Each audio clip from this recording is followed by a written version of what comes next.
다양한 곳에서 온라인 계약, 집중력 높이는 방법 등을 얘기합니다. 저에게 물어보면 이렇게 대답할 겁니다. 온라인 계약은 실패할 거라고요. 물론 집중력을 높일 방법이야 있습니다. 그 방법을 알고 싶은 분은 세바시에서 김경일 교수님께서 말씀하신 영상을 참조하세요. 그러나 그건 원리에 한정된 이야기입니다. 일단 아이들에게 공부는 간절하지 않고 어떻게든 안 하고 싶은 무언가입니다. 싫은데도 불구하고 꾸준히 자리에 앉도록 할 유인가가 없습니다.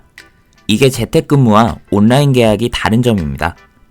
자율성을 중시하고 유연근무제를 허용하는 직장일수록 각 개인의 성과를 엄중히 평가합니다.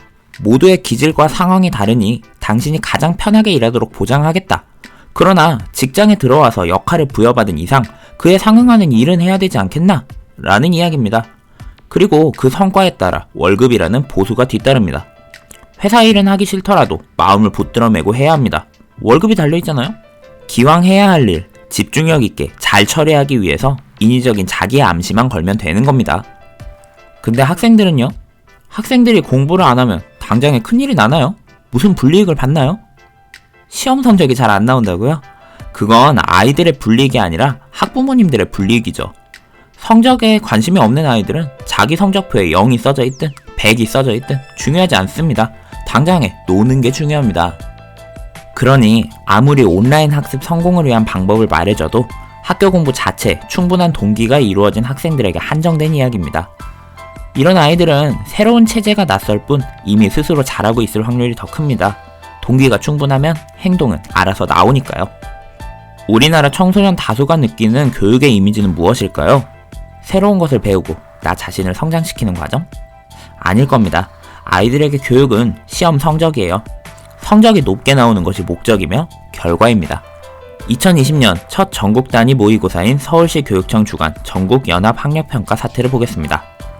4월 24일 네이버의 실검을 장악한 건 시험 관련 키워드였습니다.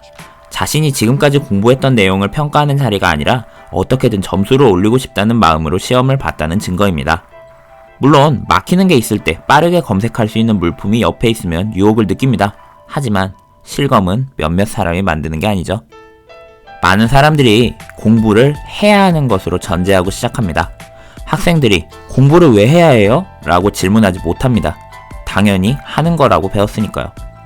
공부 자체에 대한 동기화가 이루어지지 않은 상태에서 좋은 대학 가기 위해, 성공하기 위해, 안 그러면 엄마 아빠한테 혼나니까 하고 있다면 아이들이 공부를 할까요? 시험 성적 올리기를 할까요? 그래서 단언합니다. 온라인 계약 실패합니다. 교육에 대한 의미와 접근부터 바꿔야 하는 장기적인 개선이 필요합니다. 아무리 집안에 공부 공간을 만들고 교복을 입히더라도 행위자가 동기가 안 되었다면 며칠 가지 못합니다. 저는 오히려 교과 과정을 할 수 없는 이 시기가 무척 중요하다고 생각해요. 당장 온라인 수업에 집중할 수 있도록 하는 것도 중요하지만 공부 자체에 대한 동기 형성을 할 수 있는 시간으로 삼아야 합니다. 교과 과정에 집중하지 못한다고 야단치지 마세요. 공부의 개념을 다 잡고 인간에게 교육이 필요한 이유를 고민하다 보면 아이 스스로 일정량의 공부를 해야겠다는 마음이 생길 겁니다. 그제서야 가능할 겁니다. 온라인으로 대체되는 교육이요. 한 가지 더. 온라인 계약 온전치 않은 상태에서 시작했습니다. 접속 불량, 부모 계약, 교사 얼굴 캡처 등 악용이 역기능적인 사건이 주목받습니다. 이런 문제를 사전에 예방하지 않은 교육부는 지금 뭐하고 있는 거냐? 이런 비판의 목소리 점점 높아갑니다. 하지만 저는 다르게 생각합니다. 애초에 불가능하다는 것을 알고 있음에도 불구하고 계약을 시도한 그 마음이 중요하다고 봅니다. 완벽할 수 없는 상황에서 욕 덜 먹으려면 아무것도 안 하면 돼요.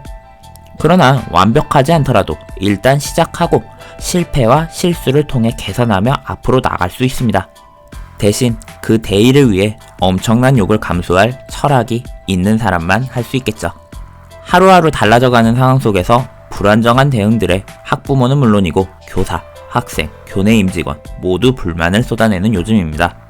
이럴 때일수록 이상보단 현실을 봐야 합니다. 완벽할 수 없다는 걸 인정하세요. 그래야 비로소 그럼에도 불구하고 할 수 있는 일들이 보입니다. 문제가 생기는 거 당연해요. 생기는 문제들에 예민하게 반응하시고 적극적으로 문제 제기를 해주세요. 그러나 이 문제 발생을 비난하고 탓하고 갈등하진 말아주세요. 이런 상황 속에서도 우리는 할 수 있는 것들을 할 수 있습니다. 생활 속 다양한 이슈를 생활 속 심리학으로 읽어드리겠습니다. 궁금한 점 있으면 언제든 댓글로 남겨주세요. 여러분의 하루가 반짝반짝하길 바랍니다. 모두 안녕.